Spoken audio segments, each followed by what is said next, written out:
Did I leave the stove on?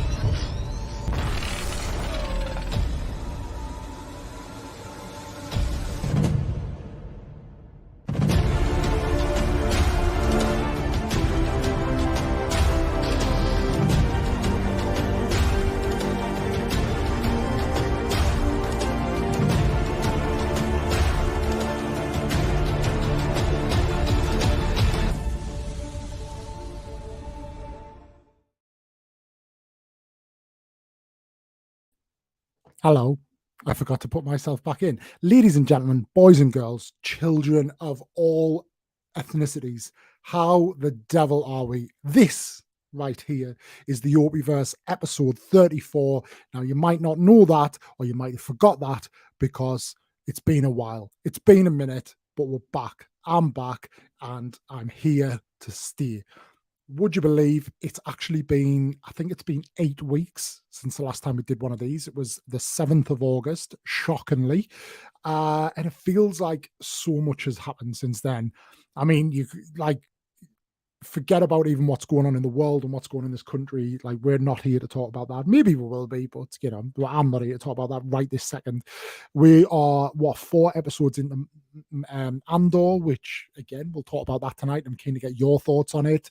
How many episodes into She-Hulk are we, which is very divisive, but also very keen to discuss that. What else is going on? We've had Dharma, which I really enjoyed. There's just things coming, going, news left, right, and center. I built my Star Destroyer after long last, and I absolutely love it. I don't know if these shelves were here the last time I was here, but yeah, it's been a minute. I've been to Cardiff, and I went to see WWE, which is I will get wrestling content creators on here now.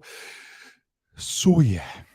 But anyway, let's say hello to some people. First of all, Darth Walker, Mr. Feet Pursuit. We are concluding the group here. But yeah, Mr. Feet Pursuit, and one half of Mr. Feet Pursuit being Mr. Nathan himself. Big Kez, good evening to you. Mr. Betty Fett, great video tonight, by the way. Pleasure to be a part of it. Nathan has given it their let's go. Mr. Brixton, good evening to you. And there we go. And then the display is looking beautiful. I need to work on some light solutions because the lights, the light is very kind of fixated up the top. I need to get more light into the actual shelves themselves, but plans are afoot to do that. But look, I'm not here to talk about lighting solutions and displays and shelves and Star Destroyers, not on my own anyway. I'm here to have a chat with somebody who I think a lot of you guys are here to hear from as well and to chat to. He is somewhat of a rising star in the Lego TikTok community, I would say. Probably right now undervalued, I would say as well, but I'm pretty confident that will correct itself in time. He is the founder of the term Nathan Feet, which, Nathan, I am sure you begrudge, but you kind of you just let go. Aaron Paul, it is a pleasure first and foremost to have you in here, and for you to say that is, to me, is a blessing. Although I've never seen Breaking Bad. I've seen one episode, one series, didn't finish it, so don't hold that against me, but you're a beautiful man yourself, so yeah. But anyway, back to our guest tonight.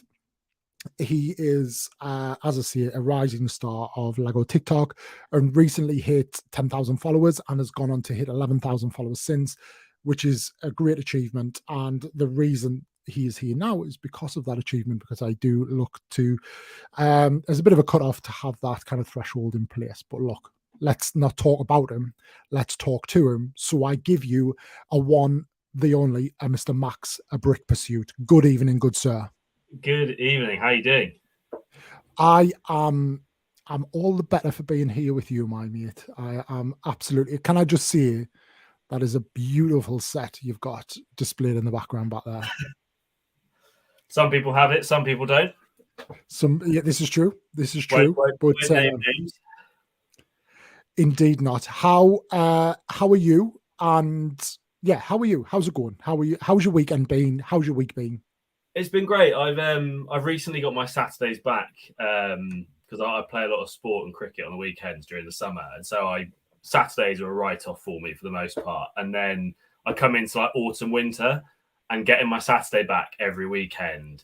It feels like I get an extra day of annual leave every single week, and it is just heaven. Like I've started playing Fortnite again. I kind of find myself just sat at my laptop. Should I kick you off for that or what? I was dreadful at it back in the day, and have started playing with Mr. Feet and Betty and a couple others, and I've got the bug again for it. Like every waking minute, I'm like, I need to go play Fortnite. I feel like I'm peak 2018 again. It's great. To be fair, I've never played it. I've just only heard bad things. But yeah, I play Warzone. But yeah, that's nowhere near as good. Yeah, things are going to be a little bit different tonight, and you are the guinea pig for these things. Nice. Or some might say the cornerstone of these things. You are the foundation for Phase 3 of the Opie-Verse. But absolutely indeed. But before we get into the first part of that, I'm on the white wine Chardonnay at night. What are you on? I'm on the Guinness, not in a Guinness glass. So no one come for me because I don't own a Guinness glass. That's my problem. So hi, my name is Mike is coming for you then. Is that what we're saying? I'm waiting for him to pop up. I'm hoping by the time he gets here, I will have finished it, and then no one knows. Well, there will be evidence, but as far as he knows, there won't be any evidence. I was going to say, you do know you can watch back on YouTube, but yeah. So before we start the conversation, I'm going to introduce a new segment into the Opie-Verse. That's just a little bit of a new way of I'll let the lady herself see it better than I can. Getting to know you, getting to know all about. Crack that song. Now why me? Did you shoot yourself? Well, that made me feel that. I did. Honestly, I legit didn't adjust the volumes on that, but when I realized that, I was like, yeah, I need to leave that in.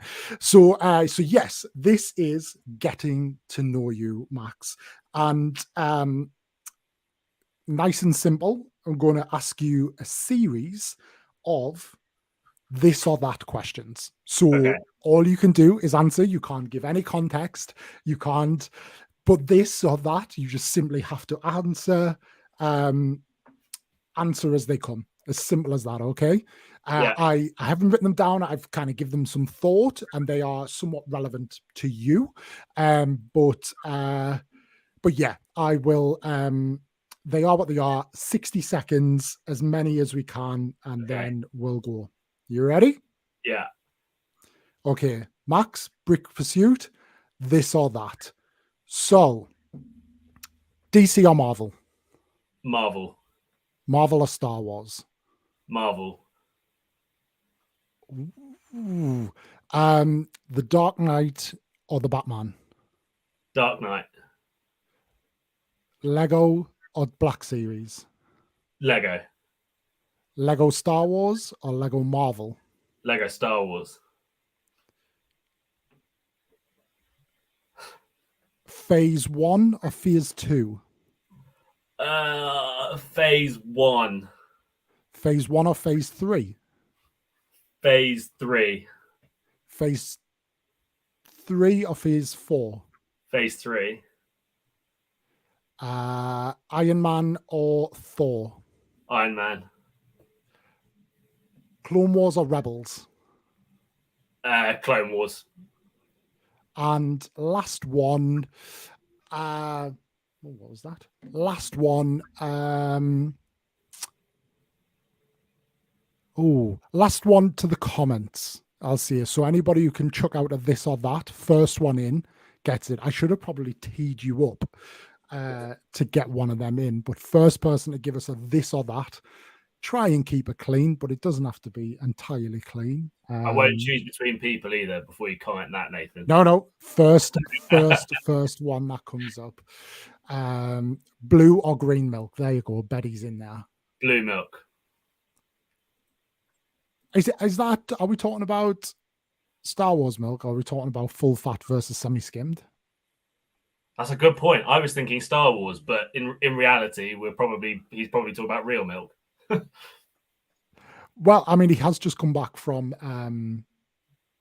Galaxy's Edge, but no, as in full fat or semi-skimmed. So yeah, there we go. Or there's a couple more here, so let's shut them out. Sam or Amy? Amy, I'm sorry, Sam. Tea or coffee? Coffee. And that is it. So yes, there you go. There you go. Maybe I should have prepared them. I feel like in my head I had loads more before we went, and I just went blank on them, but never mind. So yes, nice to get to know you, Max. But anyway, we're going to get to know you a little bit more over the course of tonight, because we do see you. You're doing great on TikTok right now. As I say, I genuinely like my introduction for you was very legitimate. I think I've commented and seen, especially recently, you as a Lego creator, I think you are very undervalued. Like you have made some great little mocks and stuff that it's all making sense now. You picked right. But yeah, I think right now you've made some, like the Mjolnir mod you made was fantastic.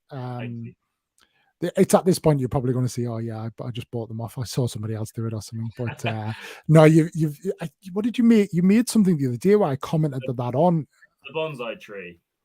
The bonsai tree, yeah, you autumned it out. Yeah, so the credit for that is actually from Betty. I know that the bonsai tree gets a fair bit of modding across Rebrickable and all that jazz. But Betty actually messaged me asking what pieces I had on my store for him to make his bonsai tree autumn. Okay.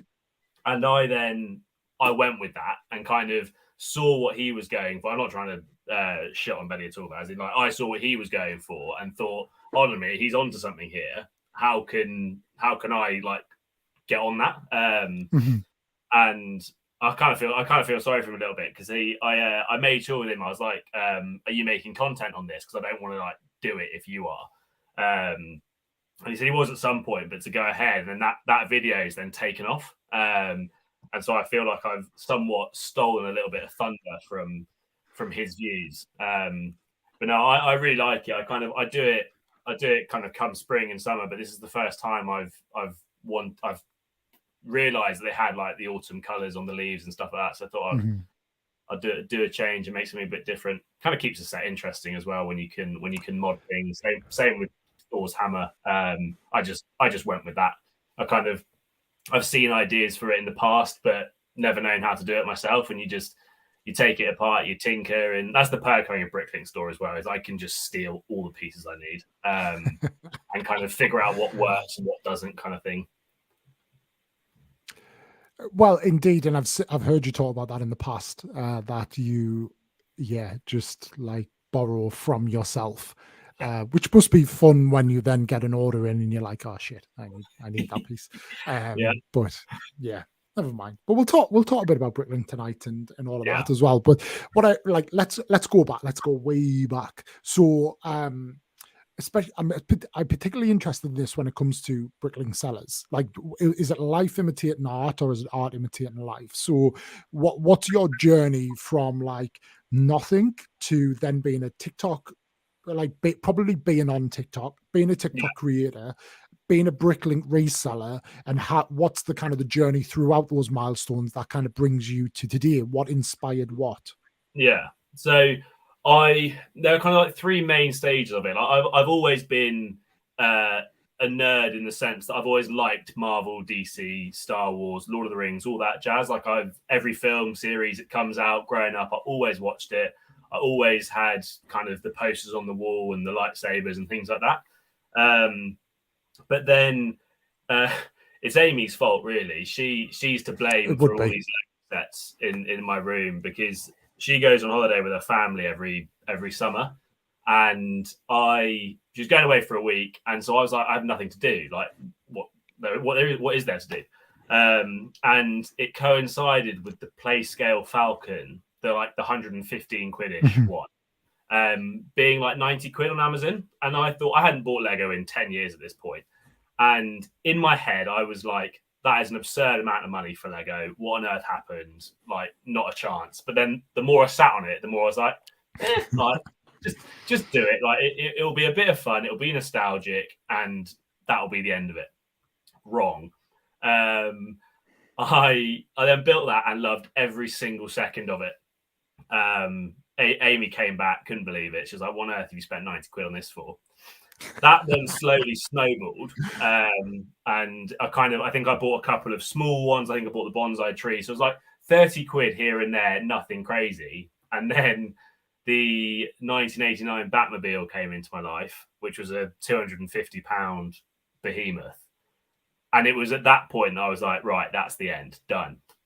And it was about this time that my For You page on TikTok started becoming a bit more Lego-y, because I would look up like a Lego set here and there, and Epic Bricks then came onto my For You page, and so I was seeing all his packaging videos, and I would just sit there, scroll through his page before going to bed, just watching packaging videos. I just found them fascinating, and that then influenced the. Can I just say, you were home alone for a week, sat in bed, scrolling through Epic Bricks' TikTok account. Yeah. How every true bricklinker starts, that's what it is. And I just thought it was fascinating. So kind of like looked into it, and it seemed like a lot of work to get involved. And I thought I would just do something a little bit small. I thought I'll make some money on the side. It can't be too difficult. And then before I knew it, like, Bricklink is not cheap, and I'm sure we'll get onto it later on. But like, I just suddenly went, right, I'm just going to throw like £500, £600, £700 at this, which then very quickly became £1,000 and so on. Buying a printer, the containers, the sets that I needed, the envelopes, all that kind of stuff, and just kind of like threw myself in at the deep end and was like, I'll sink or swim. And luckily have somewhat swam. And then from there, I thought, well, Epic Bricks does it. So make a TikTok, do packaging videos, that will generate. And then, like, finally, to kind of getting to this point of it, I then gone away from the packaging videos side of things and realized that the creative and goofy side of TikTok and nerd talk I really love. Like, I love like that Twerk video. Talk, are you talking about Twerk Talk? Yeah, Twerk Talk. Like, that is me in a nutshell. Like, just being a bit of an idiot on the internet. Like, jumping on my door, miming random sounds over Lego. Like, that's the content I actually want to make, rather than, oh, here's a piece and here's a piece. And yeah, like, I still integrate the both of them, but the kind of being a bit of a goofy idiot on the internet is kind of what I want to be. And the beauty is videos is essentially the jumping on doors and twerking and all of that. That's essentially marketing, isn't it? It's like, yeah, you know, it brings a bit of attention.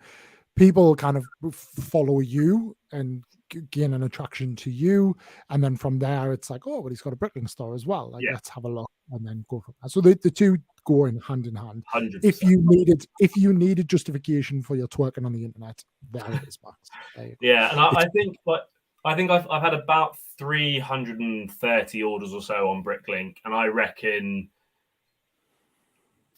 I don't know, 15% of them have come directly from TikTok, if not maybe 20%. So like, that's a good amount of revenue coming from making TikToks. Like, the rest of it is just coming from anyone who just finds my store. But whether it's between you guys, like, supporting me as my mates, or viewers that have gone, oh, I want a packaging video, so I will buy from this person's store. It is in essence a form of marketing. So it do go hand in hand quite nicely. So therefore, Amy, when you have to get a joiner in to replace the door, Max can write it off as a marketing write-off.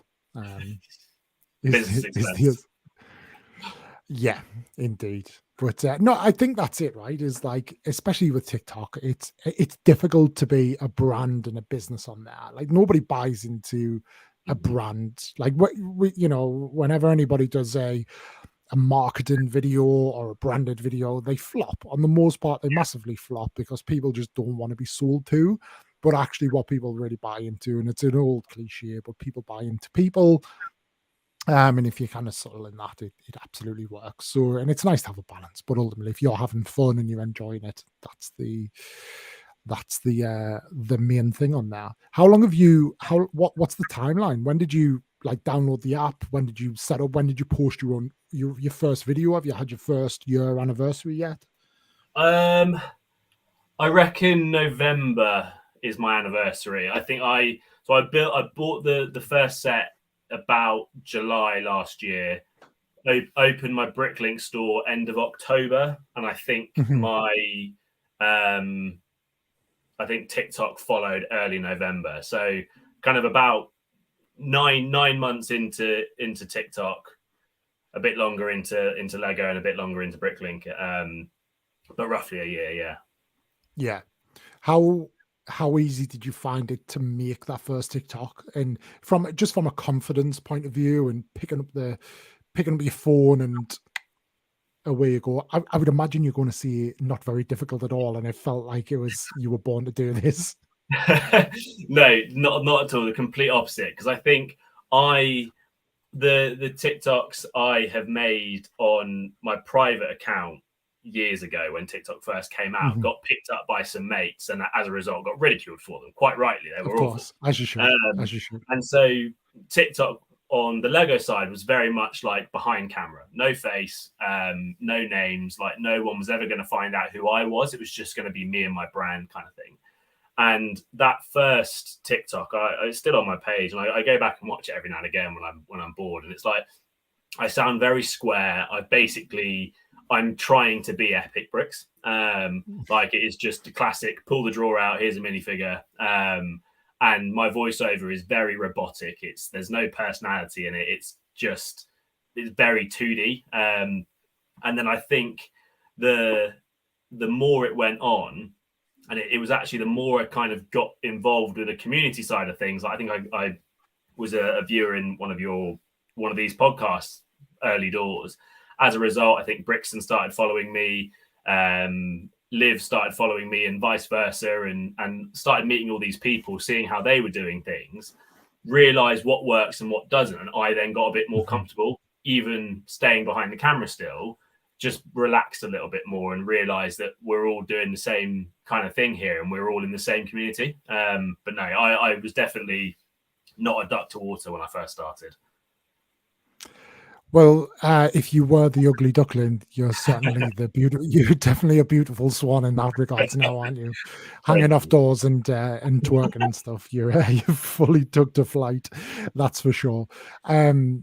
No, it's good though. It's good, and you know, the one thing I personally think, like, as good as, you know, we always talk about like views and this and likes and all this video's done well, but ultimately what keeps the community together is those kind of mates that we've made, you know, in that group and that contact. And I think if I was to delete everything and just be gone, like, I wouldn't, like, that's what I would miss most, is like that connection. I could probably quite easily just stop posting and exist in that world, but I think as long as I was part of that connection, it would always draw me back in. But it is good for that, and we all like take our value in it. Yes, indeed, Si, indeed, he's a beautiful swan now. But yeah, it's good in that way. So you obviously you hit that 10K number a few weeks or months ago now. I'm guessing you joined the Creator Fund. Yeah. How much of an anticlimax has that been for you? It is a little bit, and I got the double anticlimax because this is going to be a humble brag, but I joined it as one of my old videos. I was having another run, and so that one of my old videos had kind of done 200-300K the day after I clicked join the Creator Fund. So day 3, I'd already made kind of 4 or 5 quid, and then since then it's been 4p, 6p, and it was like, this was not the pipe dream that I saw. Some might say it happens on purpose. But yeah, it's awful. But I suppose it's free money at the same time, and it's probably good in a way that certainly for someone like me who's not an aspiring full-time creator, because I feel like if it dangled too much of a carrot, I would feel the need to overly explore it, probably to the detriment of like my actual job and potentially like my personal life and all of that. But yeah, at least it's not that. But how have you found that balance at all? Because I know you work from home a little bit as well, and like how do you find that balance between, especially now you are an active creator, and then balancing that with like your real world? And you said, your Saturdays are always busy, so you'll get that time back now, but over the summer that's something to balance as well. I am lucky. I work from home full time, so time is rarely an issue, and I'm one of the lucky few that can say that, in the sense that I can be at 2 p.m. on a work day. They can announce the new Razor Crest set. I can instantly film a TikTok about it. I don't have to worry about anything else.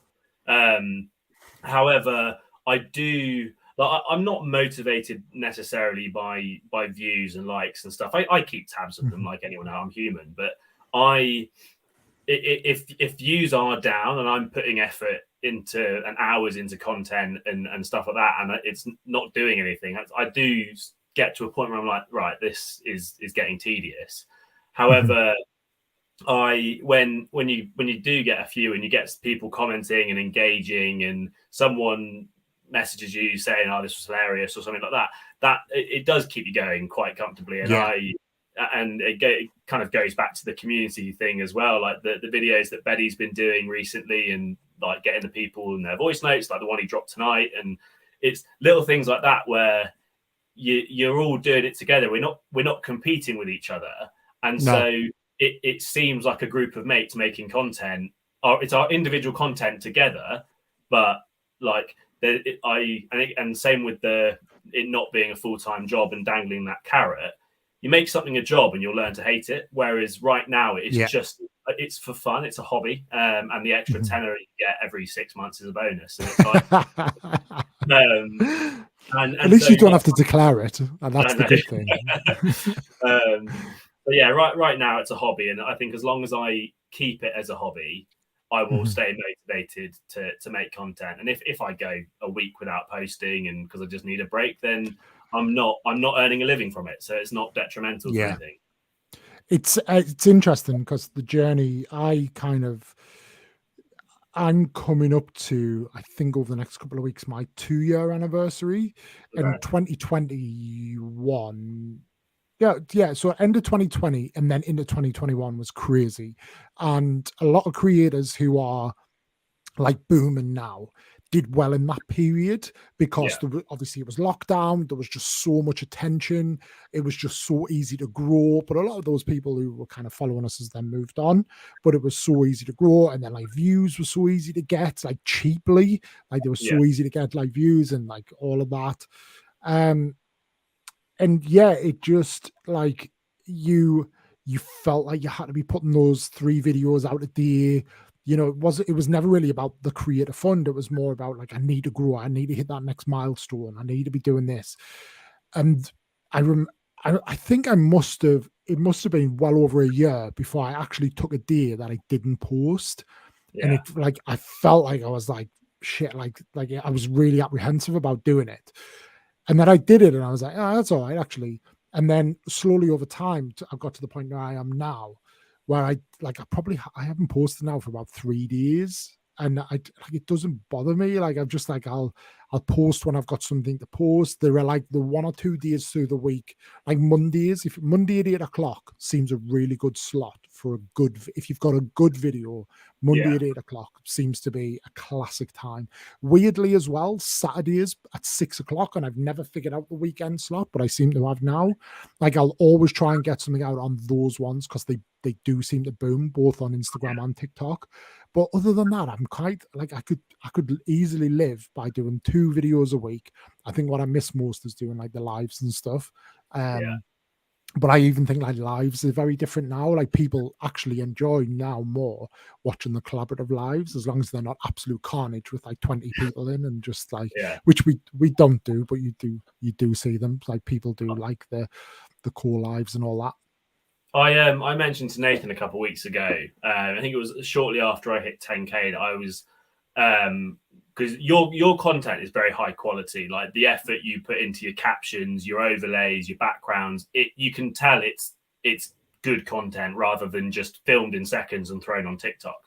And I was saying to Nathan, I was like, the grind when you're at kind of the low thousands or teen thousands, whatever, to churn out content daily can get exhausting. And I said to him, I was like, I want to try and pivot my content to be higher quality, less, but higher quality. So I've started putting more overlays. I've started writing, not scripts for my things, but being able to coherently speak words that make sense. And have graphics and subtitles spelt right. And I've noticed an increase in engagement just by doing that. I'm still posting more often than not daily, but I am trying to pivot to a higher quality, like a less is more. Content, and to create a better engaging and content with substance. I think Betty said that, content with substance, and I think you do it very well.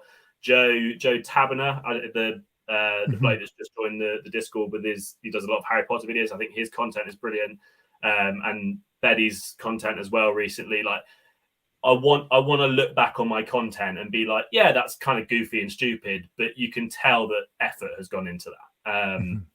And that's my aim, I think.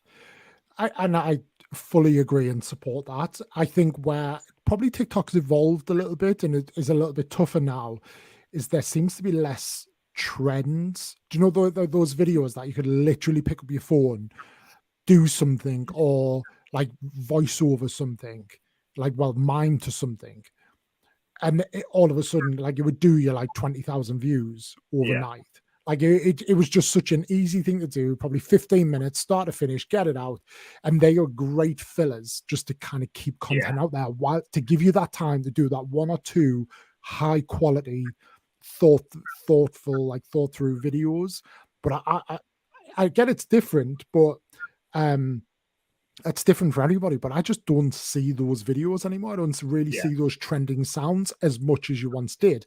There's the other side as well, is that when I see somebody use a trending sound in the Lego community, I tend then to be like, it's done, because there's only so many kind of spins you can do on a Lego. And it's always like, oh, my wife, when I see like, I want to buy Lego or something like that, and you're like, well, that's done. Like there's only, like, it's always the same thing, isn't it? Or like my struggle of wanting like more Lego. It's just like it's very quickly done. So I try not to like just do that again. I try to be realize a trend and be the one that brings it into the community. But yeah, it's tough. But anyway, look, don't listen to me. Like if you want to go and listen to anybody, listen to the king himself. That's spot on, like what Matt's saying, what you've just said. I think finding the balance is key. Like, so tonight, for example, I'm like you, I've struggled to nail down that weekend slot. And so tonight, the video I posted this evening, I had a better video to go out this evening, but I was like, you know what, I don't know my Sunday market yet. And so I filmed just some silly video of me butchering Star Wars characters in that ranking thing. It took me 10 minutes to make and edit. And I was like, that is filler content that I can then put time and effort into this evening, but also into the better videos coming Monday or Wednesday or whenever I post them. And I still will post that filler content, but it's like it dotted in there. I want the quality that I will look back and go, I'm proud of that video. Absolutely, and there's nothing wrong with that. I think it's Matt said it there. Which one has he said? And so just TikTok is so hyperactive, and it just thrusts new content into people's faces. If you're not present, you're quickly forgotten. So you have to kind of stay somewhat regular to just stay present. Because Matt, if you're still around, a question for you is, and I've talked about this in the past, and Matt's kind of touched on it a little bit there, like even after 100,000 followers, and I think Matt's up to he's pushing 800,000 now. but your following on TikTok doesn't really, like, that number doesn't really represent anything, because it's so like impulsive to hit that follow button on TikTok. Then people forget about you really quickly, and like it doesn't really represent anything. It's down to you to kind of make that content, and TikTok will probably give you a couple of strikes with someone that, you know, if they've scrolled on, once they've scrolled like 2 or 3 times, it'll just stop showing that person your video, and then they just forget they follow you, and you know they don't unfollow. So You it's a watch bit of a. TikTok? Do I? Yeah. Yeah. Like, So, like, I live. Sorry.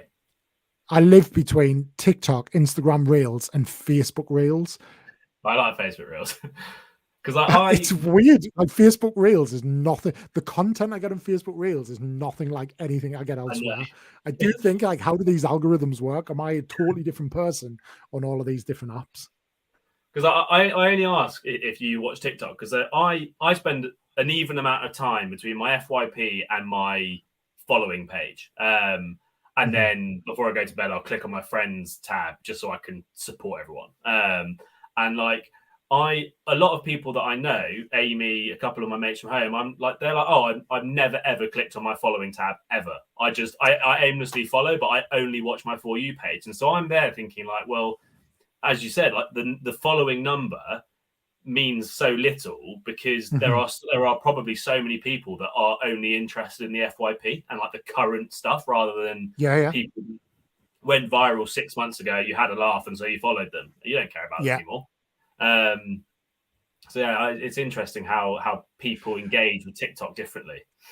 I use my FYP and friends, and the only reason I would actively see I go to the friends tab is because it pushes a notification number.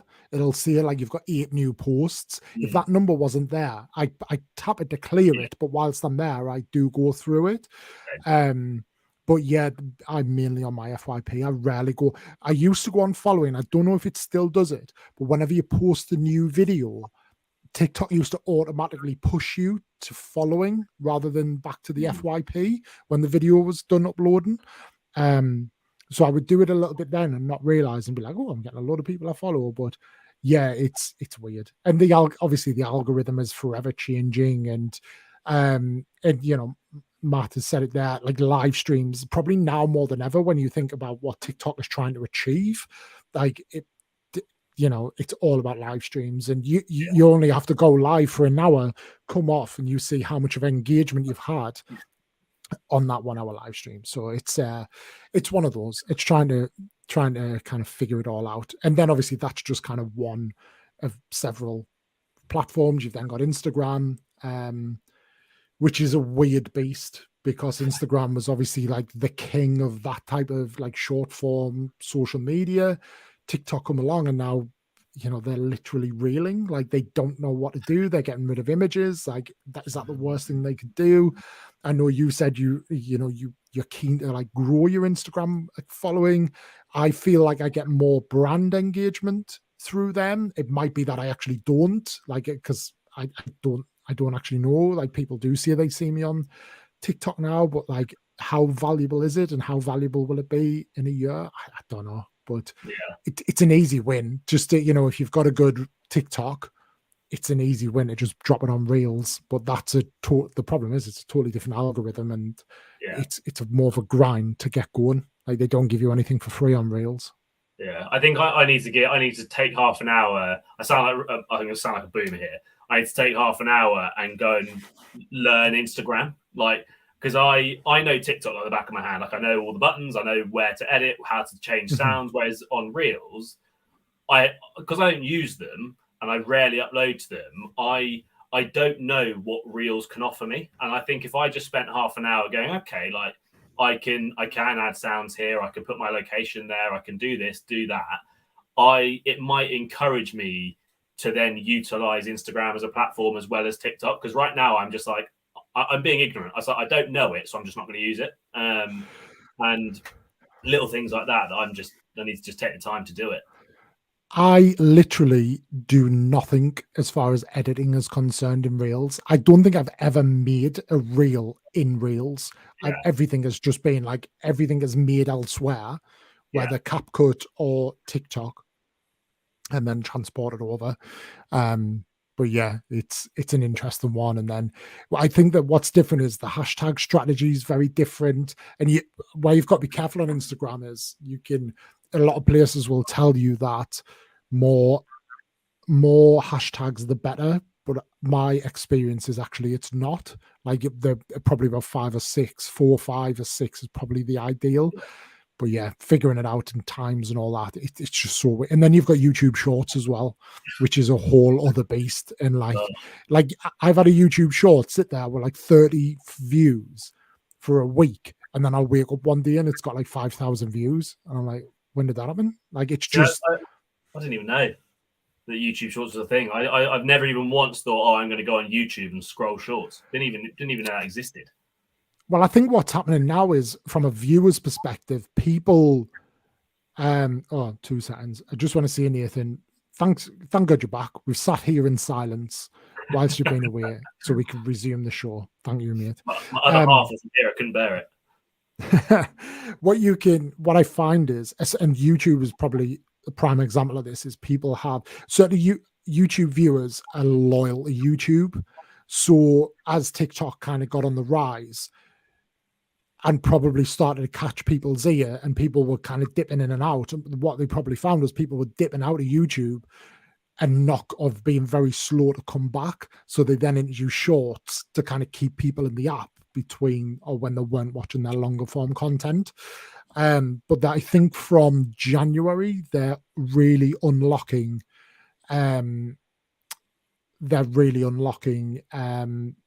the like a bit of like a creator fund or like shared, so like for the advertisements and all of that. But yeah, it's hard to keep up with. It makes me glad half the time that I'm not actually trying to be a full-time creator, because it would keep me up at night. Why do I don't know if it's just because it's her, but I feel like this is an attack. I don't know why. Like there is nothing aggressive about that, but I just feel like I've been attacked. Hey Ellie, nice to have you in. I thought you might turn up for Max. But yeah, looking forward on like the creation side, Max, like do you have any particular plans, goals, or are you just absolutely riding this wave and seeing where it goes? It's tricky. It's hard not to create goals, especially when like you get to the turn of the year and you're like, right, New Year's resolutions and all that crap. And I'm like, I've grown, because I feel like the first 10K is the most difficult to get. Like it's a grind, it's slow, and then there's an element of a snowball from there where you've got more followers, which creates more engagement, which then pushes you out to other followers. And so like I'm trying not to put a figure in my head of like I want X thousand followers by this time or anything like that. I want to keep creating content that I'm interested in creating, and not create content just to satisfy an algorithm. And so as long as I'm enjoying it, I'm happy. And the community that we have, and seeing the various people like popping up in the comments like that, if that stops, I will lose interest. But it's like that engagement with newfound friends and things like that is what I enjoy. Beer's here for you, by the way. Hey Sammy, by the way.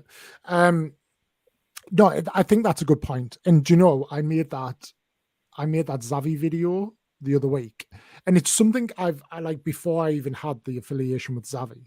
It's a video that it's true, like it's that kind of thing. Like I talk about it quite often. The value is the value really there in buying from Lego directly, or do you go elsewhere? And there's a few like little scenarios I had, and I was stuck for an idea for that Zavi video, and I thought, sorry, I'm just going to make this and go from there. And I really enjoyed. I've never really done, other than when I do the Mrs. Obi-Wan videos, but I always use a voiceover to do that. I've never really played out that kind of multiple character situation. And I really enjoyed sitting down, drafting a script out, editing it back in, but then also like watching it actually boom, especially for like a branded video. But it was kind of a bit of a hidden branded video, like it wasn't clear until the end. But yeah, and that kind of brings it back to kind of quality over quantity. I really enjoyed doing that, and I would love to knock out a video like that once a week. and go from there. But yeah, absolutely. I've got loads of ideas, but it's time as well. Yeah.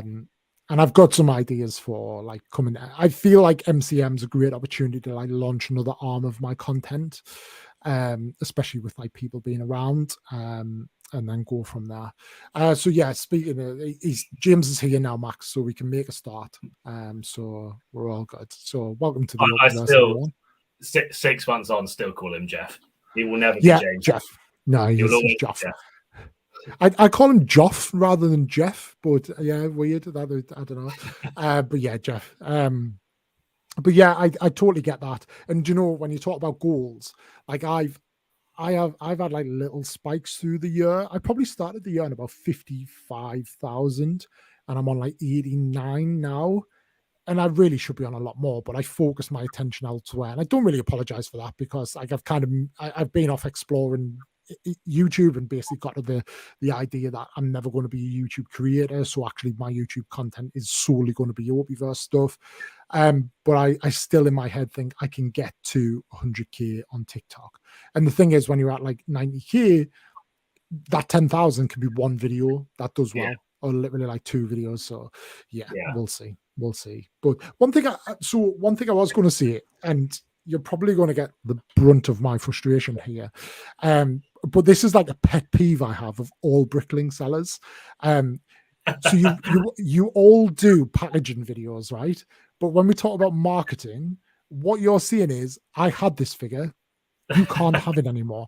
No brickling sellers ever talk about what they've actually got.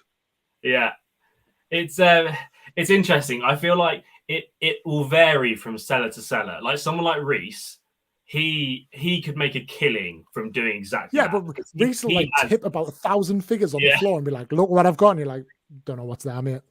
If he showcased some of the Star Wars figs he had, he would sell them instantly. Whereas like for me, I predominantly run with pieces, and the figs that I have in my store are figs that have just come from those sets that I've parted out. Like I don't typically have rare Star Wars figs on my store, so I don't really benefit from doing that. I benefit, the marketing side of the packaging video for me is, I'm kind of like, and this sounds kind of silly, but I'm like, people will see that packaging video and will want and this is going to sound really arrogant, they want their 15 minutes, and therefore they're like, I want to feature on his TikTok, so I'm going to go and just buy something from his store. Now, I don't quite have the following and the audience for that, but people at Epic Bricks, I wouldn't be surprised if with his following and his audience, where the people don't even want the figs, but they want the video kind of thing. But I agree. I do 100%. Think people that focus on figs should do showcases for what they've got, because they would sell them so quickly. Well, apparently Ellie reckons they flop, but maybe you're doing it wrong, Ellie. Although saying that, whenever you put a minifigure in, maybe if you just put your minifigures in your back pockets, they always do well, Ellie. I've seen the comments on those. You know, Max, I'm sure you'll get to see him. Put one in your back pocket and start twerking, you'll do all right. How did you, we haven't really, I know we've talked briefly more through like comments and stuff, but we haven't chatted it out. And Ellie, I suppose and I don't know if Matt's still around, but Matt, you're here. Matt and Ellie are here to kind of represent Whatnot over in the States. So Matt, obviously, I know you're involved. Ellie, you're looking in from the outside. Like, what's your impressions? Would you get involved? But obviously, Max, you and I have done the VOT stream here, which I still think is an awful name, but never mind. But what's as a brickling seller, what's your experience of that have been? And do you think, is it something you'll stick with, or is it just a distraction you don't need? So I've got two sides to it. Like, I didn't have a great first impression because they rebranded half an hour before my first stream. And so suddenly all these people that I'd been like, come join this, download it in the App Store, at 7:45, they were like, can't find it, mate. It doesn't exist. And it's because they've changed their name. So I was a bit pissed off at that. But then the second stream has gone a lot more smoothly. And for me, I don't want to dissuade people from joining them, but for me, I've got rid of a lot of dead stock in one go. Like, I've sold it cheaper than you would on Bricklink, but I've got rid of like C grade Harry Potter figs that wouldn't sell even if I gave them away. Whereas the instantaneous entertainment you get from an auction of 15-30 seconds has meant that people want them, especially when you throw in the chance of a giveaway at the end of it.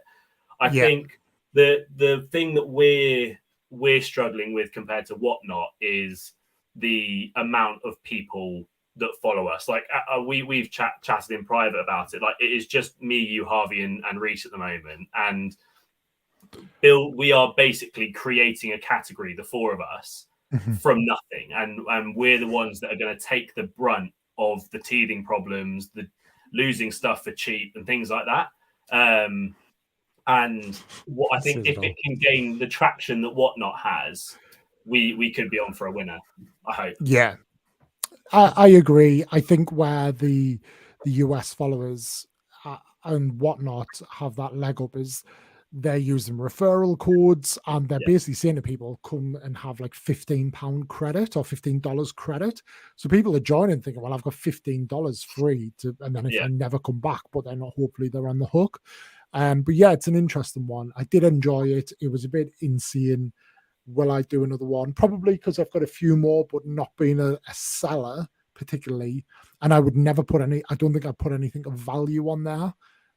It would always be like £2 or £3 value figs. Because then if you miss out, then if you lose out or the market's not there, you're just like, yeah, whatever. My sweet spot has been like the £0 to £10 range of a fig, because it's then if it goes for undervalue, I'm not going to lose sleep over it. But sometimes you get a £3 fig that goes for £6.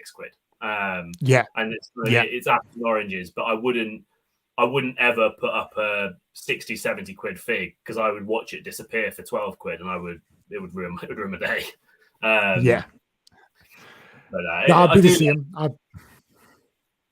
I'd be apprehensive to put an expensive figure on there, because the market's not there. Like the buyers on there are the kids or younger like older teens and all that, so they're not there. Like you don't basically have the collector viewership on there yet, because collectors will want to ask their questions and can I see this and can I see that and all that. So they'll be very apprehensive. But yeah, what about your so we talked about your kind of your TikTok side of things, but obviously you talked briefly about your Lego collection and how that's grown.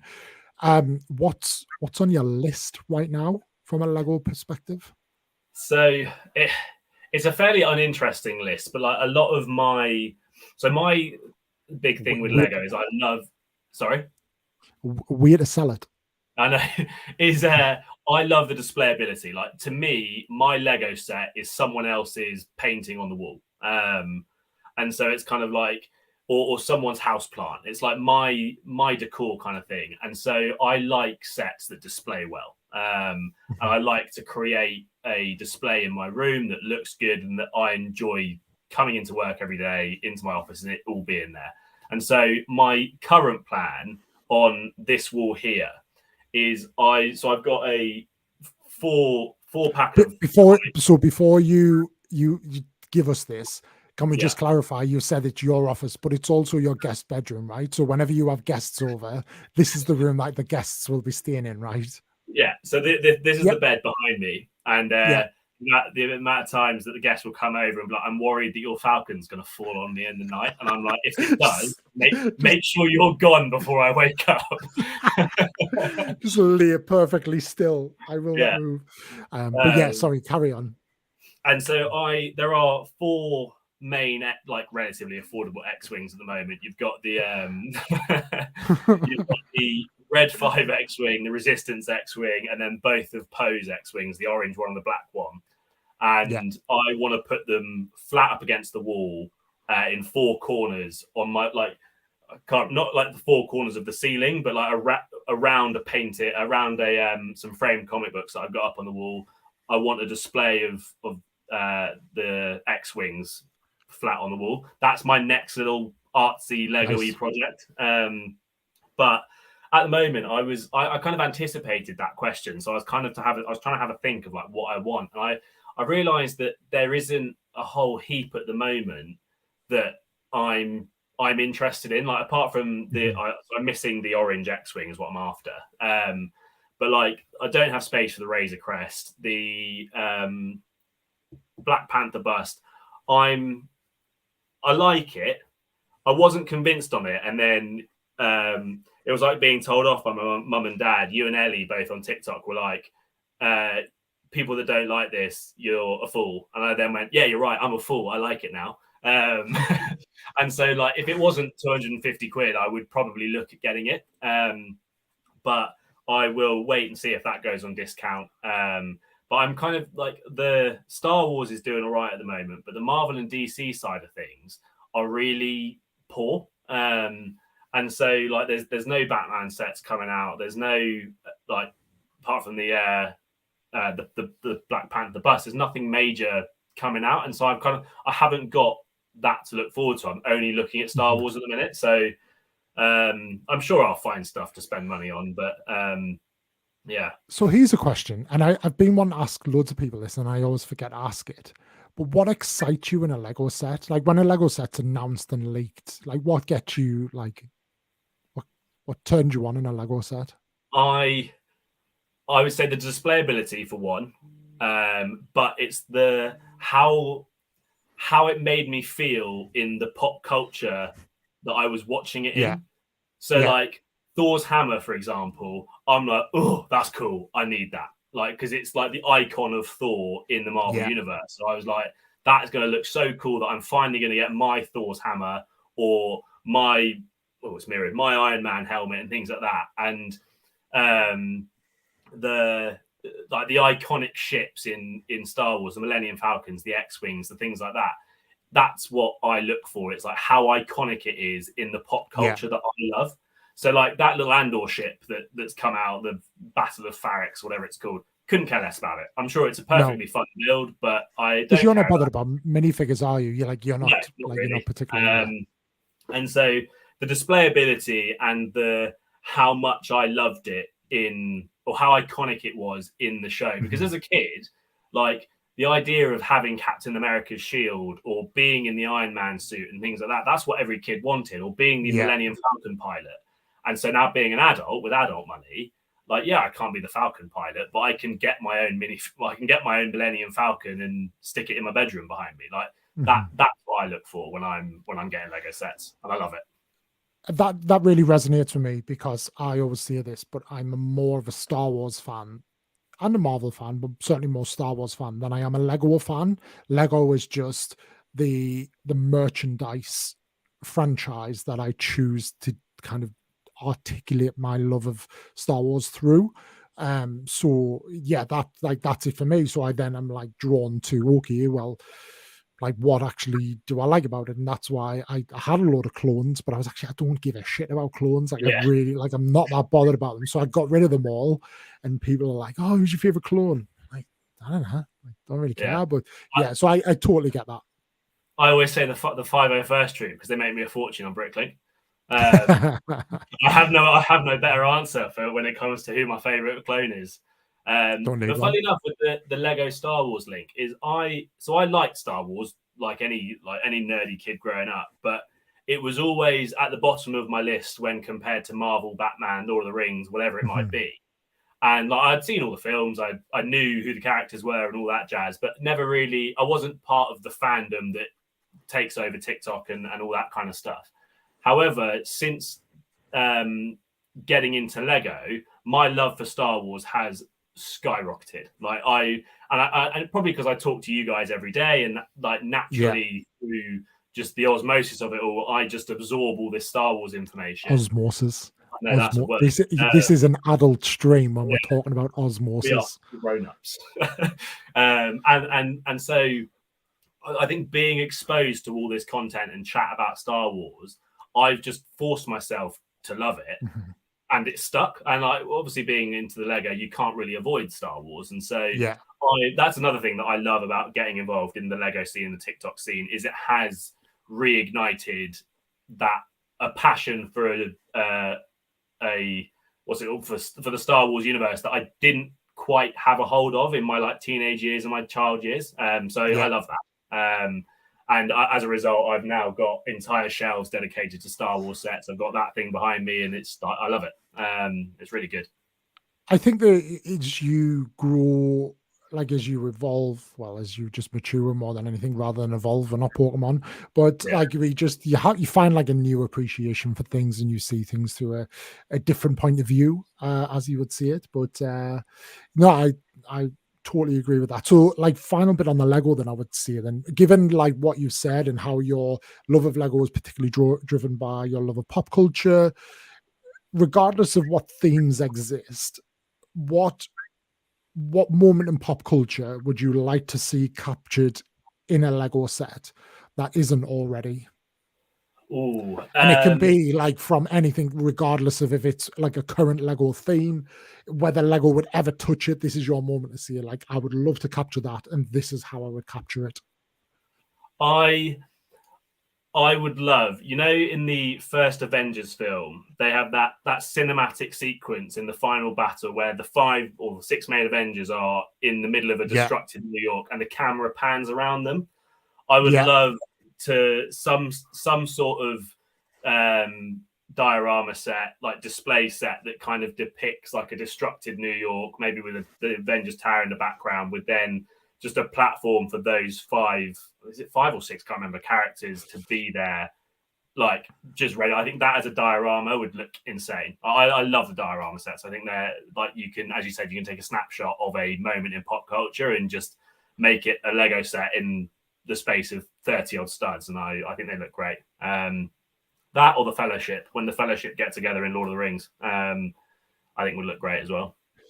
It's going to be interesting because I suppose Star Wars, Lego Star Wars is really pioneering like different styles with the dioramas. So we haven't, and like you think of even like Mjolnir, and there are only a couple of like the helmets and the Infinity and Nano Gauntlet. Like, Marvel's only really getting going on that, and it is a step behind Star Wars. So there is absolute potential for them to bring out those sets because it's clearly tailored towards the earfalls, and I think there's absolute potential there. So we'll see how it goes. But yeah, if they did it, that's one of the most iconic Avengers moments, isn't it? Yeah. So I'd like an Avengers Tower as well. I know that's kind of 8 years. That's 8 years ago. It's not cool anymore. But like, for me as a Marvel fan, that's the Millennium Falcon of Marvel. That's like the marquee building or the marquee ship in the franchise. And so I think that would look cool, even if it would just be a skyscraper and like, right, brilliant. Now what? Yeah. I think just having the big A would look cool. No, it would, and I do agree as well that it's potentially past because it was never released as people would want it. It's been mocked so much, and so they would never even live up to the standards of those mocks that we've seen, like Madagascar Bricks and many others have. So yeah, it's one of those. And Ellie, it pains me to say this, but I do agree with you that Chrome Naboo Starship would be a lovely set to make. I don't know if Lego currently manufacture Chrome pieces. It feels like they're kind of special productions, but who knows? It's got the metallic silver, but that'd be kind of like doing a job half done kind of thing, wouldn't it? The what? Sorry, they've got the metallic silver pieces. That I think it would go some way to making it, but I think you're kind of like doing a job half well done, and so you kind of like don't even bother. You need the chrome to get the full effect. No, I agree. Like, it's not worth doing. Like, if Lego did it, they'd probably use dark grey pieces and just leave it studdy as hell. It'd be the worst iteration of it. So I'd rather they didn't do it unless they were going to do it properly. But yeah, well, never mind. So you've kind of alluded to where we're going next is talking about like pop culture and, talking about like Star Wars content and Marvel right now and Lord of the Rings, because you and I are big Lord of the Rings fans, but we'd never talk about it openly. So like, because we're 2 Lord of the Rings fans, we'll talk about that. But before we do that, it's time to introduce the second new segment of the Opie-Verse.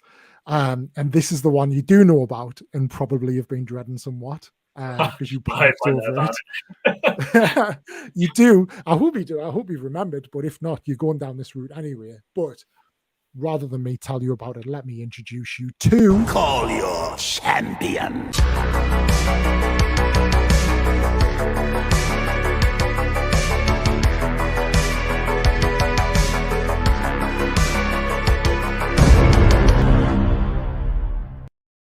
Mastermind of the Opie-Verse. I Nice. made that video myself as well in like Nice. 15 minutes. Honestly, I'm going to start looking for a job as a video editor, as long qualifications, CapCut. So yeah, so the Brits, I assume, are familiar with Mastermind, the TV show Mastermind. You may not have watched it, but we're familiar with it. It's part of our culture and all that. But basically, you go on and there's one of the rounds where you are given a certain amount of time and you are quizzed on a special topic of your choice. Now, obviously, I'm going to refine that down to a topic of your choice within pop culture. And the idea is I will ask you questions. You will have 90 seconds and you answer as many as you can. And then we create a leaderboard.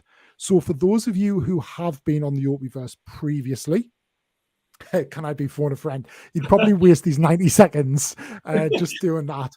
But yeah, Nathan, Ellie, Harvey, Brixton, Matt, like basically anybody who's watching who has been a previous guest. Obviously, I'm 30 odd episodes in now, so there are plenty of you.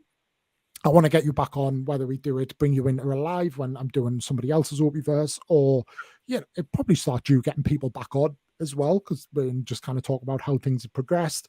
But if we can't arrange it, I'm keen to get people on and do like the one with the live guest and then do a pre-recorded one, or somebody to bring in as well, so we can hook that up. But again, Max, you are the guinea pig or the foundation stone, whichever way you want to put it.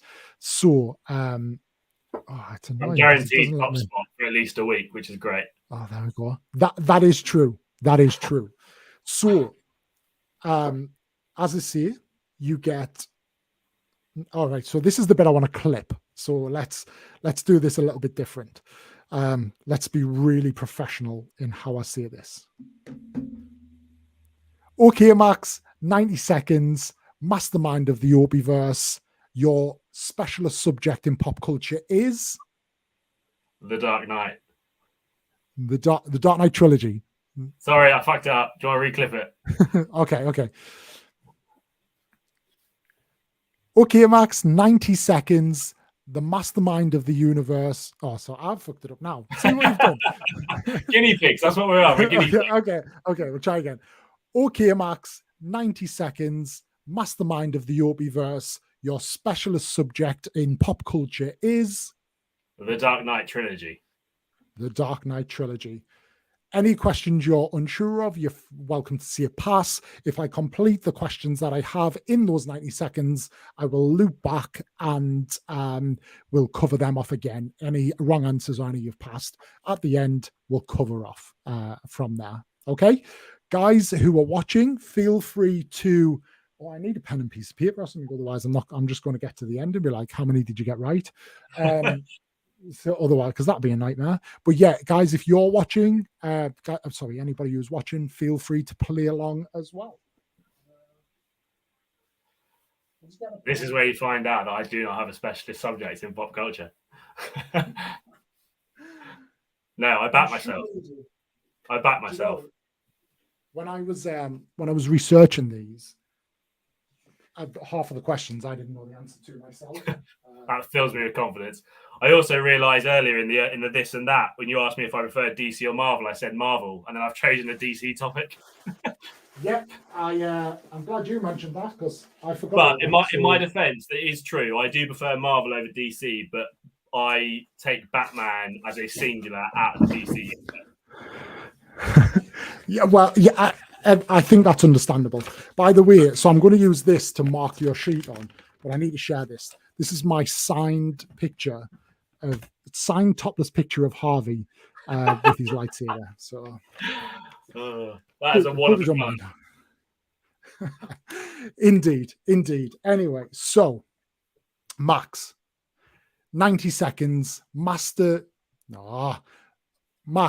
90 seconds, mastermind of the Opie-Verse. Your specialist subject in pop culture is The Dark Knight trilogy. the Dark Knight trilogy. In 3, 2, 1. What year was the Dark Knight released? 2008.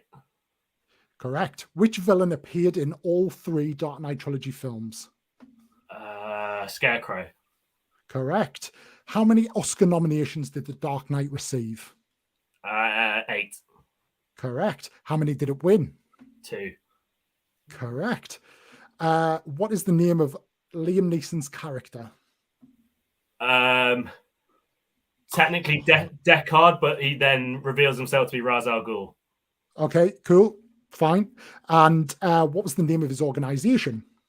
The League of Shadows. Correct. How long did Bane rule Gotham? 2 years. Incorrect. Where did Alfred see Bruce at the end of The Dark Knight Rises? Florence in Italy.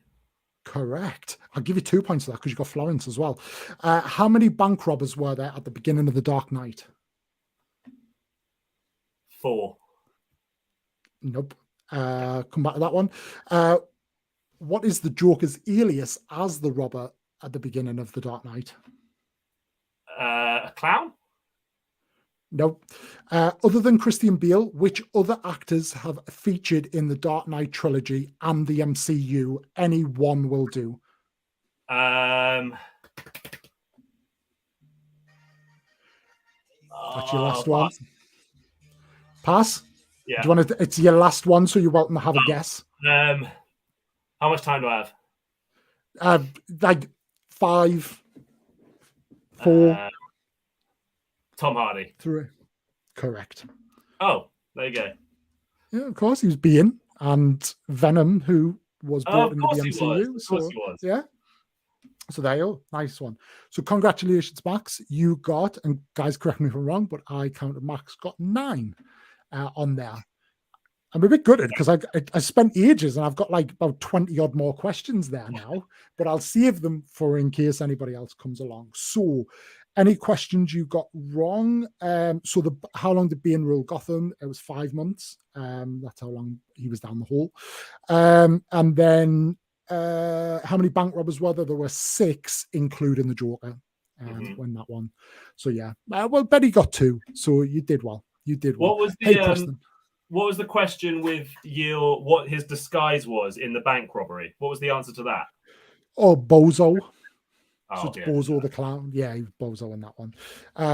But yeah, and then just out in case you're wondering as well, there were 2 other characters that I found. So 2 other actors that appeared in the Dark Knight trilogy, as well as the MCU, and that was Ben Mendelsohn, who I believe is in the Dark Knight Rises, but then is one of the Skrulls in Captain Marvel, and I never see his name right. David Dastmalchian. So he plays one of the Joker's henchmen dressed up as the police officer when they try and kill Commissioner Gordon. And he's also in... Oh, he's the Bobby guy in Suicide Squad, isn't he? He is. And who was he? Oh, he was in Ant-Man. He plays one of his mates, doesn't he? So there you go. So 9. So I will introduce you to... I'll take that as that's a good stepping stone for any future mastermind leaderboards. It is. It is indeed. The time like these things goes epically quick. So that's a great there you graphic go. as well. It is, isn't it? Good job there, copy and paste. So congratulations, Max. If only for 1 week, you're top of the leaderboard. But we'll see. We'll see. So yeah, but let's a nice intro into pop culture. And as I say, Nathan, Harvey, basically anybody who's watching, whether now or watching back, that is your cue that I'll be coming for you.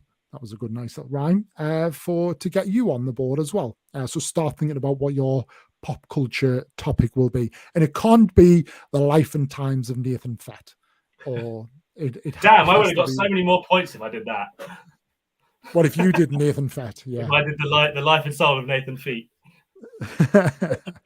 Indeed. But let's start with The Dark Knight. So, Yeah. like, would you say that, is The Dark Knight, would you say, is that like your favorite trilogy franchise of all time? I know you're a big Lord of the Rings fan. Where would you put them?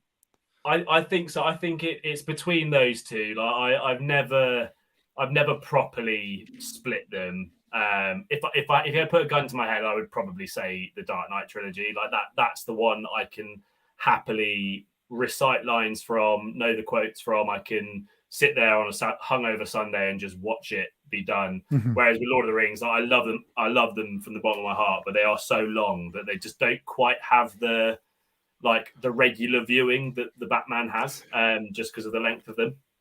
Wholly agree, and that's why I love them. Like, for me, the Lord of the Rings trilogy is the greatest trilogy of all time. It's not even close. Like, the Star Wars original trilogy is there. It's second place, and there's a good gap in there. But Lord of the Rings for me is just like head and shoulders above even that. And that's what I love about it. I love something that you can't just kind of throw on when you're putting it on. Yeah. It's a moment. It's like, right, Yeah. this is what I'm doing right now. This is what I'm doing today. I plan my Lord of the Rings marathons. Like you can wake up one Sunday and just do Batman. Whereas like with Lord of the Rings, I'll say to Amy, I'm like, I'll put it in the calendar. I'll be like, right, the third month, the weekend of September, don't make Amy, any plans. please confirm. I'm watching the Lord of the Rings marathons. I'm doing Lord of the Ring marathon. I actually went with one of my best mates from home. They in London in Leicester Square. They open up a cinema and they do the extended editions Lord of the Rings marathon that starts at 9 p.m. and finishes at about 10 a.m. the next morning. And, I would come down for that. We should do it. If there's any other Lord of the Rings fan, we should do it. And like the people that are in the cinema are the exact kinds of people that you would expect to be in an all night Lord of the Rings marathon. But it's exceptional. It's true. But no, I'll let you know the next time it's on. It normally hovers around late summertime, but it would be a good event. It's right next to the Lego store too, so you kill two birds with one stone. Indeed. Yeah, it's a slog. Nice. Now, so let's not talk about Lord of the Rings just yet, but if we talk about the Batman, the Dark Knight, and then the Batman, how I try not to compare them because they're I know it's the same character, but it's a different take on them, and cinema's changed and all of that. But where's your head at? Because I really enjoyed them both, but and we're not. I suppose if you remember what it was like when the Batman Begins come out, probably the Batman was better than Batman Begins, but we don't have the beauty of a trilogy. But like, what's your thoughts on it? What's your thoughts on Batman as a whole? Because it's not just that. We've had obviously Ben Affleck, and like the Batman is just over. Like, DC know it's, and Warner Brothers know it's a hit, so they just keep churning it out because the DCEU is shite. So like, I think that is one of the things that I love so much about Batman is that if it's Han Solo, for example, in Star Wars, they've obviously redone him once, but in the newest trilogy, they just brought back an older Han Solo.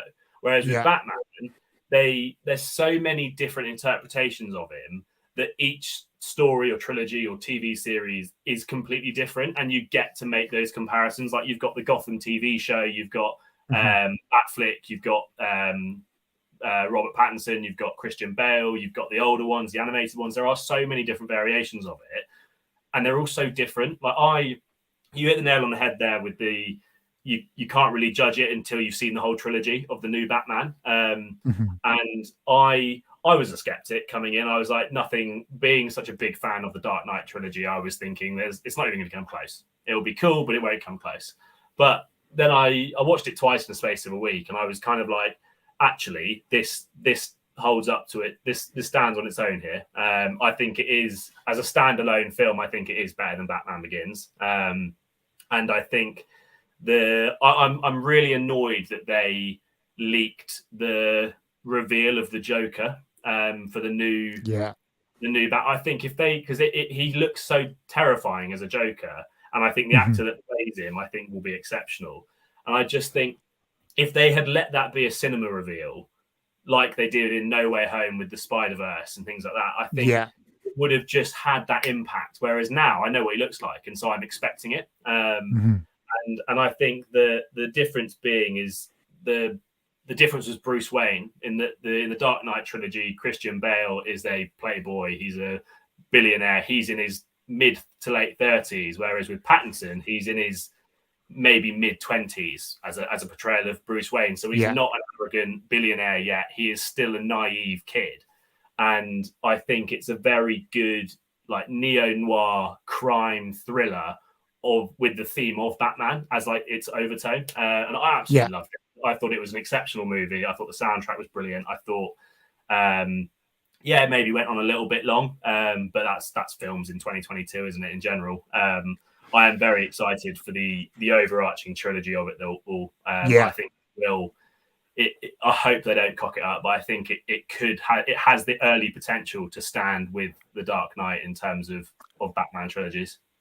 It's interesting, isn't it? Because Batman Begins was a bit of it wasn't bad, but it was never a classic. No. And it's only really talked about now because it's part of the Dark Knight trilogy. But because of that, and then obviously because of the performance that Heath Ledger put in, like the Dark Knight was sensational, and it was allowed to breathe and exceed Batman Begins, whereas the second movie in the Batman trilogy has like big boots to fill, and it's going to be tough for it. And as you say, they've making those reveals, that straight away is just kind of taking away an ounce of like the value that it could have really built upon. I'm sure it seems to be in safe hands. I suppose my only concern is, and I'll not let this kind of shape or pre-shape any kind of perceptions I have on it, but my concern would be is that the first one was so good, and if you just try and kind of continue the trilogy in that light, it'll drag, because as you see, it's over 2-hour film. And how much are they going to be able to change it and shift away from it? Now, obviously, the narrative of the film started to shift his like changing vibe and his perception, which will then change the atmosphere of the film. But yeah, I'm interested. I mean, like, it is a bit of one of them that I'm interested to see what they come up with. I think, but it was a fantastic film. With the sequel, I think what worked so well with the Dark Knight trilogy is Batman Begins stayed in second gear. The Dark Knight started in third gear and carried on. Yeah. The Batman stayed in first gear, maybe got to second gear. If they then turn off the engine and start in first gear again, people will get bored and won't like it. Yeah. They need to carry on and like keep going up and keep it flowing and start in third gear and progress from there. Otherwise, if they're going to produce another 2.5-hour film, you will lose the audience. So I have high hopes. I agree. But we'll see what happens.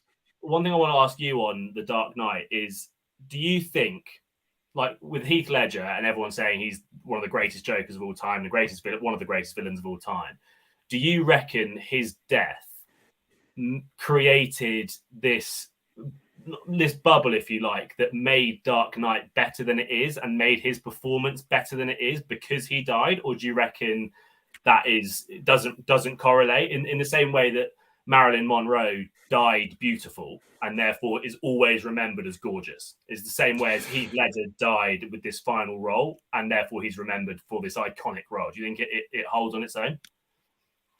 So I definitely recognize the question, and it's certainly something that has been talked about for 14 years. But it has been 14 years. I think if by this point, if that was the case, there'd be true debate in that. Like people would be, but people watch that. There are people who watch that who don't even know who Heath Ledger is and find out what that is afterwards. I remember it happening, and I even now when I watch it, it's a sensational film, and it definitely romanticized it at the time. And what would have been interesting was would he have won the Oscar? And we'll never know, and we'll never know if like that would have happened or not. But yeah, it is tough to really answer that. But my answer is no. He was that good. He was brilliant. Like, he is the best Joker of all time. Agreed. I can't even. I suppose it's a bit unfair on Jack Nicholson, and I suppose it's a bit unfair in a way that movie stylings were different. Like the Tim Burton ones were very different styling, and it's difficult then to compare. But I love this kind of new age of like real. Like, you feel like, you know, when in the Tim Burton films and the George Clooney film, which was awful. It very much felt like you were watching a live action comic book, whereas when you watch The Dark Knight and you watch The Batman, it feels like you're watching like New York City. It's never felt, or Glasgow, you know. It feels like that's a part of this world, which I that's why I think it's so good, you know. And it's something I worry about a little bit about the MCU. Like, I know the MCU has been very like redonkulous over the time, and like there's why you're like, Jesus, like that's way off base, but it always has this ability to bring it back to this is our world, this is where we live. And this is the real world, like ramifications of what's happened and all of that, and I've always really enjoyed that. But with the way some of it's very, and there's some debate over She-Hulk, but what I like about She-Hulk is it's almost showing like the real world, like what everybody else's perception of the MCU is, rather than just like we fight villains, because they're pumping out that much content on it. But on the Heath thing, it's a shame, because when I was doing my research, I didn't realize that he was actually lined up to be in the Dark Knight Rises as well. I never. You're right though. He does that character so well that even now, like when someone says Heath Ledger to me, my brain instantly goes to A Knight's Tale rather than the Joker, because I consider the Joker as Heath Ledger, but for some reason, because of the paint and the mask and the performance of it all, I for some reason don't quite correlate the two. It just shows how good of an acting job that role was. Well, it was so out of his character when you think like A Knight's Tale, Brokeback Mountain, like all great films, great performances. He did nothing like that, and it was so good. But it is almost like the benchmark of the Joker. And I don't feel like it helps that they've just churned out. I mean, Jared Leto's version was, less said the better. Yeah, exactly. It's like, you know, and it's, you know, probably after Heath, you would argue that, you know, it's Mark Hamill as the animated, you know, and but it's one of them. Interestingly, do you watch like the Harley Quinn animated series? I haven't, no.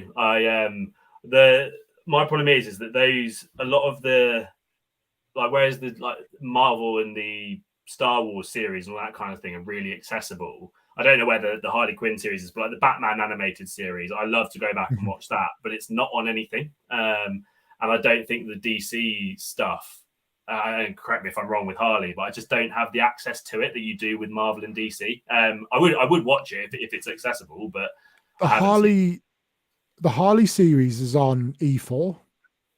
Oh, I don't have a terrestrial TV at the moment.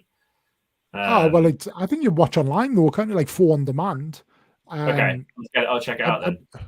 I'm sure it's on there. I think what drew my attention to it was because was it on the Harley series where caused all the controversy that the DC, like somebody had to step in and remove a section where, because it's quite adult, and it's Kaylee Cuoco who voices Harley Quinn, but there was a love scene, shall we say, where Batman went down on Harley Quinn, and DC or somebody stepped in and was like, Batman doesn't go on down on anyone. So they made them remove that, and I was like, shit, I need to start watching Harley Quinn. It's animated, isn't it? It is, but it's on. I don't know if it's part of Adult Swim, but it's usually on around the same time they release Rick and Morty, so they're on kind of one after the other. But yeah, Harvey no doubt's watching it and is hot to the keyboard since we brought up that. So I'm sure he'll share more on that. But that's my cup of tea, so I'll definitely watch that. Oh, it was Catwoman. Oh, well, there you go. It was Catwoman. Was that the Catwoman series that's been binned? Oh no, that was Batgirl, wasn't it? Oh, there's so much. There's so much to keep up with, but never mind. Moving on though. Lord of the Rings, Rings of Power. Have you watched it so far? If so, what's your thoughts? I've watched the first episode, so we can talk about that. Okay. And I'll tell you why I've not continued. Because I just want to, the same way I binge everything else, I want to sit there on a Sunday and just plow through the whole season. But I'm going to watch it. It could be the worst show in the world. I'll still watch it because I love Lord of the Rings. But that first episode, because I'm so used to watching things on Netflix and the streaming services, and you can just churn the episodes out, only watching one episode at a time, I don't think quite hit the spot for me. It kind of, it left me wanting more, but also left me feeling like only a fraction of a story has been told, obviously, because there's only been one episode. And whereas in other shows, I can just go on to the next episode and get that solution. With Rings of Power, because I had to wait, I thought, no, I want to watch them all at once. But the first episode was slow, as you would expect from the first episode of the season. But just the little things of like seeing Sauron come down those steps, seeing the scene with the eagles, just hearing the names of Lord of the Rings characters like Galadriel, Elrond, like just hearing them was just so exciting. Like for the first time since, I know you had The Hobbit, but the first time since the original Lord of the Rings trilogy, just hearing these characters, I cannot wait to because I've avoided all spoilers, and so I can't wait to just sit there and watch the whole thing. It's a funny one because I'm enjoying it, but I'm being patient at the same time, and I'm kind of checking my patience on that one. But yeah, I feel like that first episode, I know what you mean, but I feel like it just lacked probably a little bit of, and I hate to see it, but it lacked a little bit more of casual fan service. So there's the deep lore guys who would have really drilled in and pulled out loads of Easter eggs and been like, this is brilliant. But there are those like me, and I don't know if you're in this category, that your exposure to Lord of the Rings is basically the Lord of the Rings movies. Like you've never gone and read the books. Like I've never read the books. Like my experience is that, and the movies have given me enough and I love it. But I feel like that first episode, when it can really get you on the hook, it can buy itself a good 3 or 4 episodes where it can just kind of settle in. Now that I'm seeing that, but I'm also watching it, and I'm watching it every Friday, and I am enjoying it. And it's starting to pick up a little. We're getting to the point now that the wheels are really starting to turn. Yeah. It took a couple of episodes just to align people and get them to the right place. And looking back, I'd almost think like, why couldn't you have just started with them in that place? Like maybe that journey and that didn't really carry any value. But yeah, I'm enjoying it, and it's I think they've signed up. It's a 5 series so far. They've agreed to. I'm the same as you. Funnily enough, I'm 100 pages into reading The Hobbit at the moment, so I'm making a start on the books. But I'm the same as you. I was always the 3 movies and then the Hobbit movies were my that was my entrance into Lord of the Rings, and it pretty much ended there. And like I've over the years, while I've watched the films and stuff, I've delved into a few rabbit holes of the lore and like people's backstories and things like that because the information's there. But as soon as the movie finishes, I don't dig any deeper. So I know some of the underlying facts and lore, but not enough to be quizzed on it, kind of thing. So I think I was the exact same as you with that first episode. Yeah, there was the odd like the Sauron, the eagles, and the various names here and there, but there wasn't that like instant grab that was like, oh my god, Lord of the Rings is that. And like I think it was always going to be a slow burner, and there were going to be a lot of focus on the cinematography and the script and the music and things like that, and that's great. But I am hoping that over the first season and maybe into the second season, they do like it is cheap, but they do appease some of the casuals a little bit, and kind of like bring you just this odd episode where everyone is like, oh my god, it's like watching an extra hour of the Lord of the Rings film.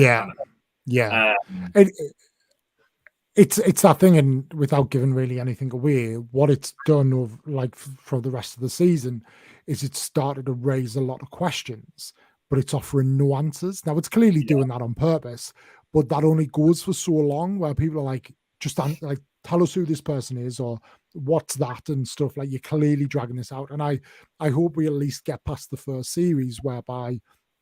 Because I always say, like, I'll give something a series. I'll not just kind of stop something a couple episodes in. I'll always just give it that series, see how it wraps up. But I hope we at least get out that series with some serious answers, and judge it on the series. But it's good to have it back. And I think again, cinematography. Is that the right word? I don't know. Cinematically, it does look fantastic. Yeah, like they've done a great job on it. I was a little bit worried that it's Amazon Prime that are picking it up, and I was like, oh, I don't watch anything on Amazon Prime, and I was a bit like, oh, it's going to be a real diluted version of this, but actually they've done a fantastic job of it. So yeah, I'm excited for it. So at what point are you going to pick it up? Are you just going to let every episode drop, or are you? I'm same with House of Dragon as well. I'm waiting for both of them to just finish their season, come to the climax of that, and then get into it, and then rinse and repeat season 2, let it finish, then watch it all. And I hope with Rings of Power and I guess House of Dragon as well, as they have a plan, they have a 5-10 year plan for it, rather than just doing it season by season. If they know they're going to do 5 seasons of it, don't let 2.5 years between each season, because if you pick up all this steam towards the end of especially if it's a slow burner, pick up all this steam towards the end of the season and then tell us you're not going to release it like Stranger Things does. You're not going to release it for 2.5 years. You go, oh, well, what was the point of that then? No, I agree. I agree. House of Dragons, I haven't watched anything yet, simply because it's on Now TV or Sky. So I'll just wait until I can get all episodes on 1 month pass rather than paying for multiples of it. So I think big work small, all that. But what about before we go on to Star Wars MCU? Are you bang up to date with all the shows? Like, what's your viewing habits with all of that? What have you watched? What have you not watched? What have you give up on? So Phase 4 in general has been the first time in 15 years that I felt like I'm not the target audience of Marvel. And it's heartbreaking. Like I still enjoy, like I enjoyed Thor, I enjoyed Doctor Strange and things like that. But like some of the TV shows, like I'll watch She-Hulk. I get seemingly 50-50 reviews on it. But some of the other shows, I just feel like there is currently too much. Like I need to watch too many things in order to know the plot of the next film. Funnily enough, the one show that I loved that a lot of people didn't was What If, like the animated one. Absolutely loved What If. And I think a Star Wars What If would slap. Yeah. It would open so many doors. But in general, for the TV shows, I've been left wanting more. Like I think with Loki, it was good, but it wasn't what I wanted. Like in my head, when someone said that Loki was getting its own spin-off, I thought, brilliant, we're going to get the God of Mischief bouncing around different realms and universes, causing mischief. Yeah. What we got was this kind of weird, dark, like crime thing where he was a criminal being hunted by time people and something. I don't even remember it. And it was kind of like, it was good, but it wasn't what I wanted. And I feel like that's been the general theme of the Marvel shows that I've watched. I liked Hawkeye and I liked What If, but the others that I've seen, I've kind of been like, I don't remember. I'm not going to remember that as soon as I go off Disney Plus. I'm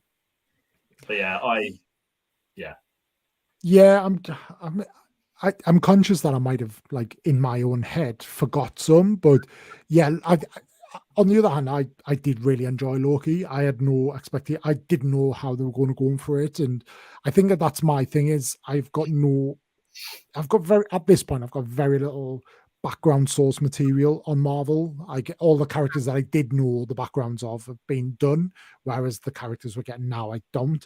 So I have very little expectation, and I did really enjoy Loki.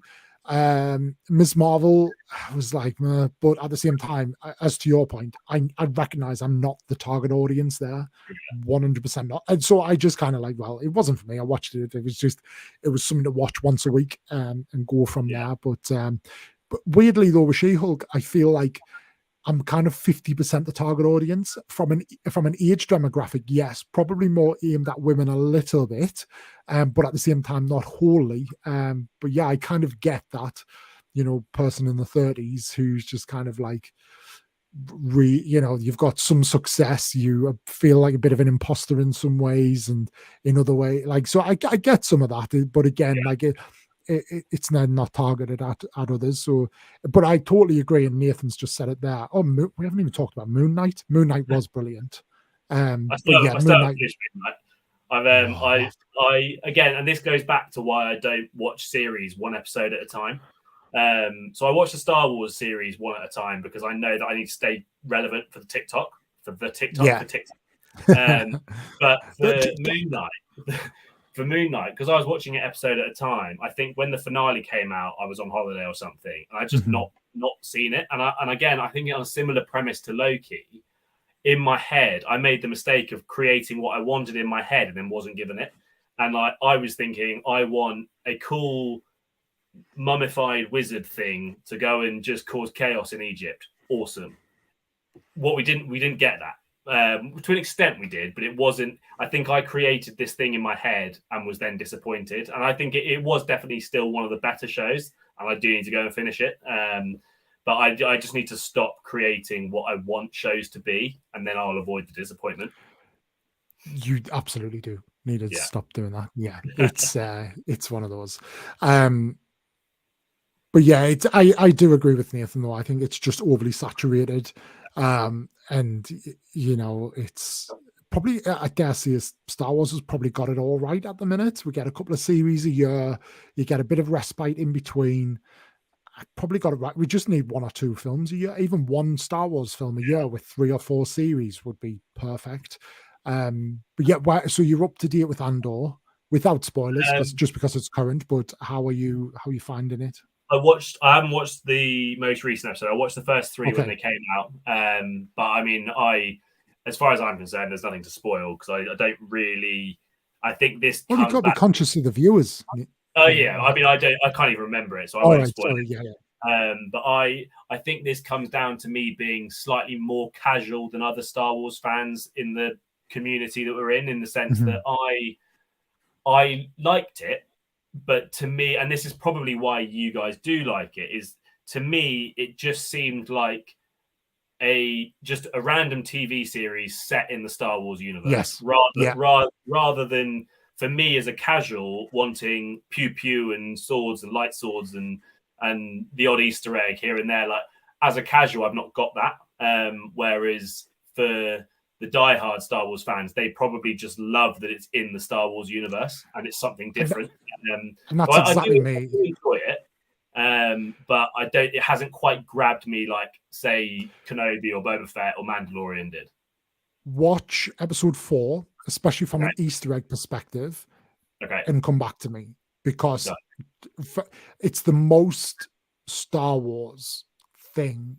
Like, as an original trilogy fanatic, it's the most Star Wars thing I've ever really felt in a long time, probably since the original trilogy. You're really immersed in it. And then, it's got so many like little callbacks to so many other things and Easter eggs. It's brilliant. But I do agree. And I love, that's what I think we've had too much Star Wars pew pew light swords and all that. Like, and I really hope they don't bottle it and bring in a Jedi for just for fan service. And even Vader, like, there's talk like, they might bring Hayden's Vader in it. There's no reason to be there, and you can't tell me that in a galaxy Vader would just happen to be where they are. Like, it just wouldn't happen. But it is 5 years, it's 5 series, and I just hope that, and I feel like every year it'll get closer and more of a Star Wars thing, and I'm all for that. And I just hope they really take the time with it. But it's good. I imagine it might be one of those series that, as a casual, watching the first 3 episodes on their own, you do kind of go, could have been more. When they finish and you then go back and look at the whole series as a whole, the whole 5 series together, you go, that was incredible TV. And I hope regarding time of day and stuff. So it definitely carries that thing around what we were saying about Rings of Power. It lacked that biting moment to really hook you in as a Star Wars fan. Is like, oh, it's linked to the. Now, obviously, everybody knows it's Andor. It's related to Rogue One, which is then connected to A New Hope. So we all are going in with that, but at the same time, it's like just give us something, you know. But yeah, it felt like episode 4 is where it really started giving us stuff, and I was like, oh yeah, this is good, and it feels like we're in a position where it's just going to continue to get better. But yeah, it's in good shape. And then we've got Bad Batch coming up soon. I'll watch it, but I'm not particularly. And what I hope they do different with the Bad Batch, and I don't think they will, but I'd rather they did just a full drop, because then I think if you'd watch all the episodes and you remember which ones you liked, and you wouldn't even think about the ones you didn't like. Whereas waiting a week to have a filler episode is not needed. I need to give the entire animated Star Wars series a go. Like I tried Clone Wars and got confused. Like there was various different orders to watch it. Like some said in release order, others said in story order, and I think I got about 7 or 8 episodes in and didn't really have a grasp of what was going on. And so I think, and to be fair, I think I was just I watch while I'm at work kind of thing, being at home, and I think I must have got ingrained in an email or two, and suddenly you've missed an episode and you go, I'll just put it on for next week. So that can happen. Along with all of the other, when it's so readily available on Disney Plus, I just need to commit to it and get it done. I just need to figure out what order to do it in, because that seems to be a thing. I would just go release order. You've got to remember, it is a kid show, so it's targeted at kids. So it's don't overthink it. Just watch it in release order. The problem is like in them first 5 series or something, there's like 20 episodes a series, and you do just like, you're like, oh shit, that one's gone. Like, oh, okay. So yeah, just break it down and just get through it. But then obviously Rebels for me is fantastic, and like Rebels is more connected to anything at the minute, with Ahsoka, and probably more Andor as well as we get into it. But yeah, it's good in that sense. To finish off, because that 2 hours has absolutely flown over. We've got like 10 minutes left, but just looking forward, I mean, almost imminently in 4 weeks' time, we're all off to MCM. Have you what's your background of Comic-Con? Like, have you just gotten into doing like conventions and all of that because of all of this, or did you used to do them and you've got back into them? Or my experience is absolutely nil. The closest thing to a convention I've ever been to was back in February when me and Brixton went to like Brickfest or Lego Con or something like that in London. Oh, of course, yeah. And it was a meeting room with a bunch of Lego mocks on it, and that was it. And I loved it, but I've never been. My knowledge of Comic-Con is The Big Bang Theory. Like that is my perception of it. And I couldn't be more excited. Like, not only because it's because I feel like I know you guys like the back of my hand. I feel like we've been mates for years, but obviously never met any of you. And so that on its own is going to be fun and exciting. But also, I had no expectations for it. Purely because I don't know what to expect. I don't know if it's going to take me half an hour and then I'll be done, or if it's going to be 7 or 8 hours and I'll still be like finding stuff to do. So I'm going to be like a kid in the candy shop. I can't wait. Do you know what I'm particularly looking forward to is the mixed, especially with Nathan. Now Nathan's not coming with us. He'll be there, but he's off with his other friends, so he's not coming with us. But I'm particularly interested to see the contrast in content creation, because I've always been quite subtle over the years, but now I really don't give a shit. Like, I'm just like, yeah, do this, and in Comic-Con I feel like I'm there as a creator. I've got a creator pass. Like, I will be there. I'll be using my GoPro, not my phone. I'm going to be there as a creator, but I still think there'll be those who are like kind of subtly hiding the phone and doing it. But I think on the Sunday going to go to the Lego store and do that. And I really want to, I see it as an opportunity to like do different type of content and almost like introduce that style of content. But I don't have I'm not when we all applied, I only had about 4 or 5k followers, so didn't even bother applying for a creator pass. And so I've just got standard entry, which is great because it means I don't have the stress of having to create content. I probably will because it's an opportunity to. I don't think anybody who went last year actually made any content on it, by the way. I'm surprised they were all given passes. But like, I think it's a blessing in disguise because it means that I can enjoy it and I can make, if I want to make content, I can. If I don't, I don't have to. But I'm very, just the whole weekend in general, I think the lads in their B&B they're staying in, or just going to the pub to have a few beers together, creating content. Airbnb with 0 reviews, by the way. Oh god, nobody's ever stayed there before to a point where they felt a leave. So when they're like, Liam, are you coming in the Airbnb with us? I'm all right, lads. I'm all right. I'm paying about 20 quid more and I've got a hotel room to myself. So I'm all right. No, I'm really looking forward to it. And I think, do you know what? I feel like it's an environment where we can have a lot of fun together as well. And just, they got a different one. Oh, I didn't know this. I feel like we can have a lot of fun and we can just kind of like have a laugh and get on the same with celebration as well. I brought my celebration ticket purely on FOMO because I saw everyone else doing it. And because the group we're in was relatively early at the time and we weren't all as good mates as we are now necessarily. And I think, and even then, you've heard me say I'm not the world's biggest Star Wars fan, but I was like, I kind of predicted, I was like, I know that come April, I will be a massive Star Wars fan, but also when all of my mates and all of these content creators are going off to this event and I'm not going because I wasn't interested at the time, I would be so angry. So I just, I'm going to buy, I can't buy 4 days because I don't think I'm there yet, but I'll buy 1 day and I'll see everyone. I live in London, so it's easy enough. And then, so I'm looking forward to that because again, I have no expectations. I have no idea what to expect. And so that should be another fun one as well for the gang. I feel like that's going to be a very, it'll be fun, but very different. I feel like MCM is going to be probably a little bit more casually fun, whereas I've got a feeling that celebration is going to be like, no, we're here to celebrate. It's going to be a pretty serious celebration. And obviously we've got American creators coming over and we'll overlap with them a little bit. But yeah, I think a lot of people will take it quite fun. But actually speaking to those like Grandmaster Beale and, even speaking to the American creators themselves, even they said when they went to Anaheim this year, a lot of it was just somewhere to meet up and it brought them all together. And that was the fun. And a lot of them, and it's the same with the American guys who just been to Brick Fair, Virginia.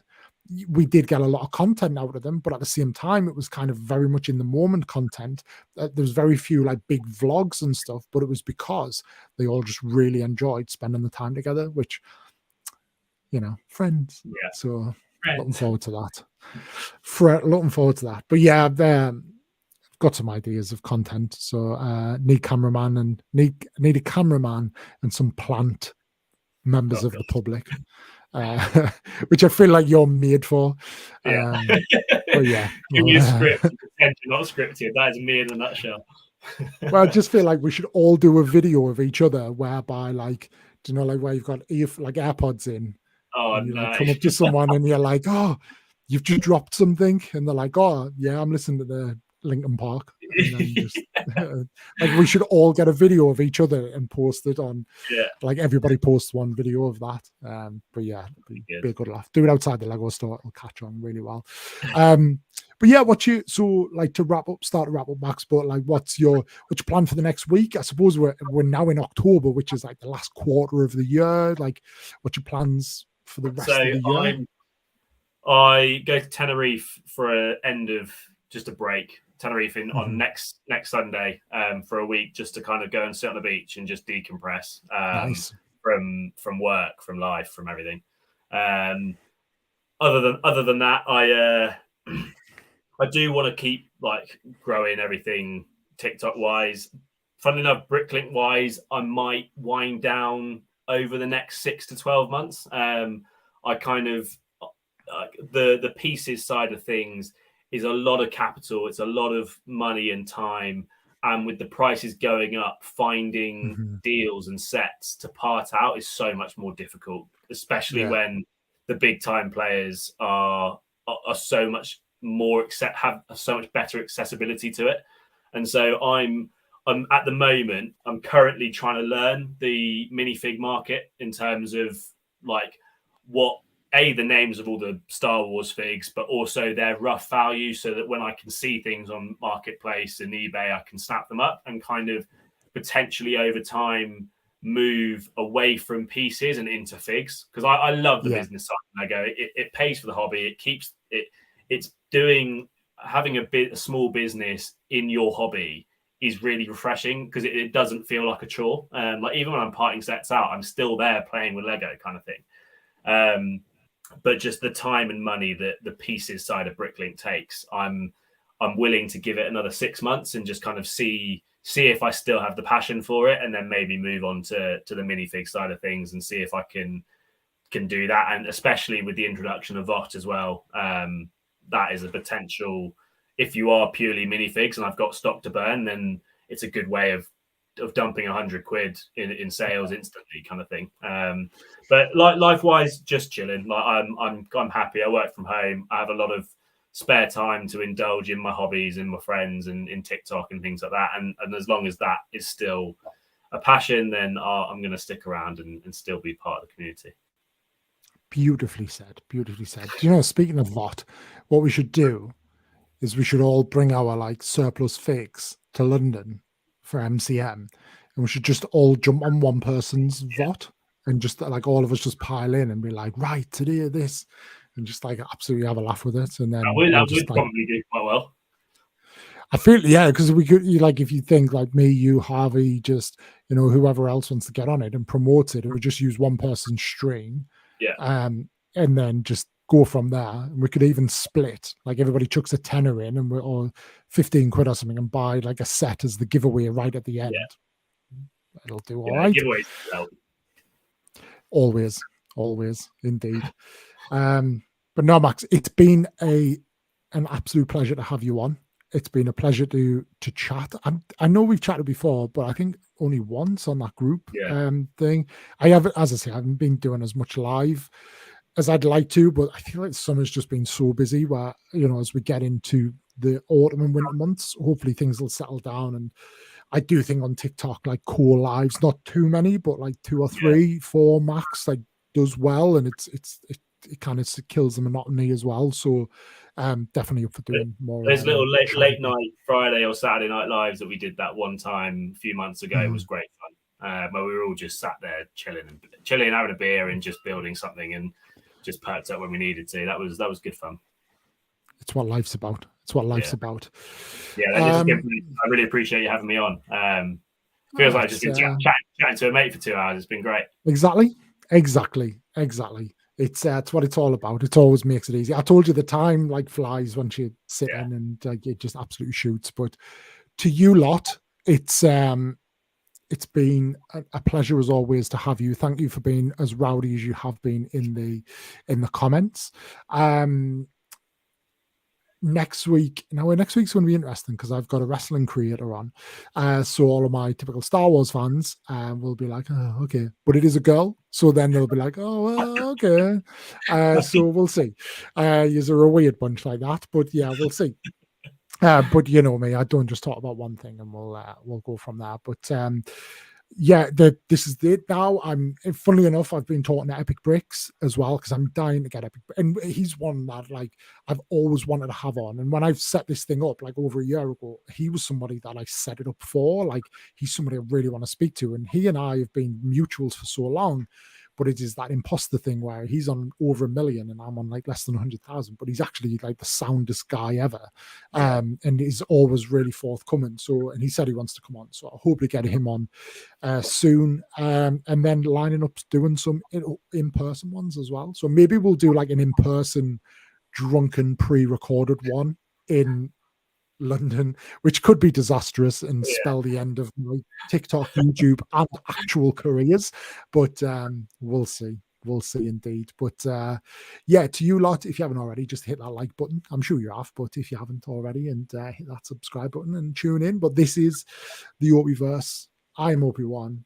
He is Max, Brick Pursuit, and a couple of plugs. Max's link tree is below. Max, by the way, put your link tree link in your Instagram, because all you've got is your Brickling store in there. So it's in my TikTok. I'll move it to my Instagram. Yeah, so like have it in both, so cross-pollination and all of that. And then, yeah, and if you watch it, I know all you lot who are watching live know about this, but if you're watching this back, a couple of sponsors of the show and people who like I work with and all that. So big one we talked about earlier on is Zavi. Use code Opie for 10% off Lego. It does exclude anything that's already discounted, but to be honest, the discount they offer is better than the discount that the code gives you, and it doesn't exclude anything that's less than 4 months old, but typically that's all discounted anyway. But yeah, use the link, and then that just get like puts a couple of quid in my pocket. And people are starting asking about the cases again, so because I did a video showing me helmet cases, so I need to do a video on them. You've got the Wicked Brick stand for the Falcon behind you as well, so a link to Wicked Brick below. If you use that link and it's your first time ordering, you get 5% off. They are shocking on discounts and all of that, so that 5% goes a long way. You'll probably get it in January though if you order now, so best of luck. I'm really selling this. And movie palette, which is there and you can't actually see it, but if you are looking for something movie themed but a bit different and you don't just want to post the chat out movie palette, links are all below, all the codes are there, check them out. Anyway, Max, it has been, as I see it, been an absolute pleasure. To you lot, it's been a pleasure. This is the awkward moment, Max, where you're on a children's TV program and we wave goodbye. Thanks, everyone. Cheers, Liam. Bye.